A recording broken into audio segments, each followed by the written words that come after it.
and then started wearing it every day.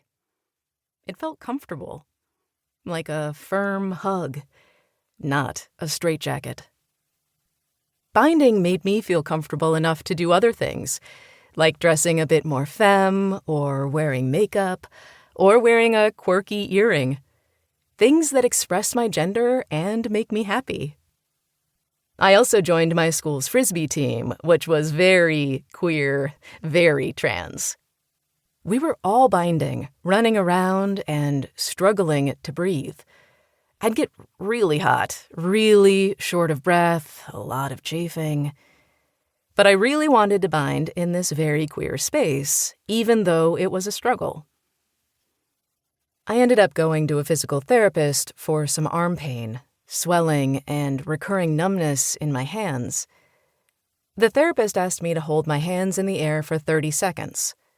I did it, but my hands turned purple and didn't come back for a long time. That shook me up.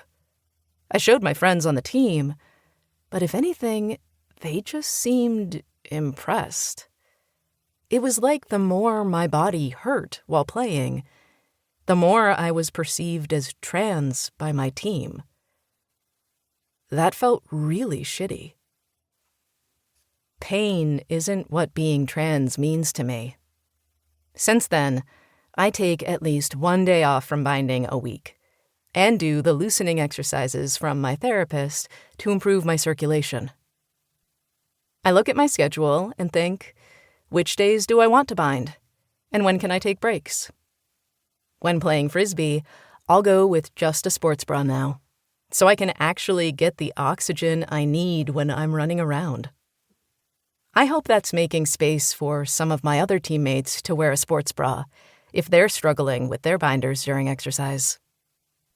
I'm never going to pass in the traditional sense, because I have a body type which reads as AFAB. So even with binding, I'm never gonna read as assigned male.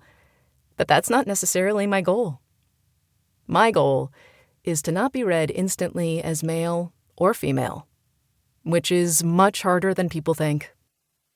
When it's just me and my partner at home, I'm comfortable enough that I don't need to use anything. He's trans too, and he sees me for who I am, even on days I can't bind. I mostly bind on dress-up days or more mask days. I'm actually less aware of my chest without a binder than with a binder, as long as I'm around people who affirm me. There are times that having to put on a binder and think about it can also be dysphoric. There's validation that comes from binding, but also freedom that comes from not binding. The binder doesn't make me feel free. It just makes me feel a little more in control of how people perceive me. I've gotten better at recognizing when my body tells me it's struggling, when I get a headache or tingling in my hands, and change how I'm binding if I need to. It's almost like my body tells me when it's not safe.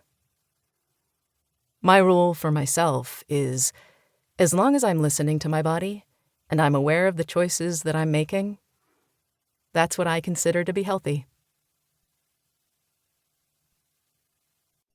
B. 30 years old. He, him. I remember the first time I tried binding. I wasn't sure how it was going to feel, but then I was like, oh shit, this is fantastic. My first few years of binding really affirmed who I was, helped me navigate and diminish some of the dysphoria, and helped me learn to love myself as a trans man. It made me realize I want to get top surgery eventually. I started presenting male at work before I was on T, and that made binding feel even more important. No one was gendering me correctly, and I was letting it slide. I felt like I was just confusing everyone. Binding helped me feel more comfortable reminding people about my name and pronouns. I started to grow a lot of body hair right away when I started T. That helped with the misgendering. But I worried I was going to look weird, unattractive, until I could get top surgery. I happened to see a porn star who hadn't had surgery yet.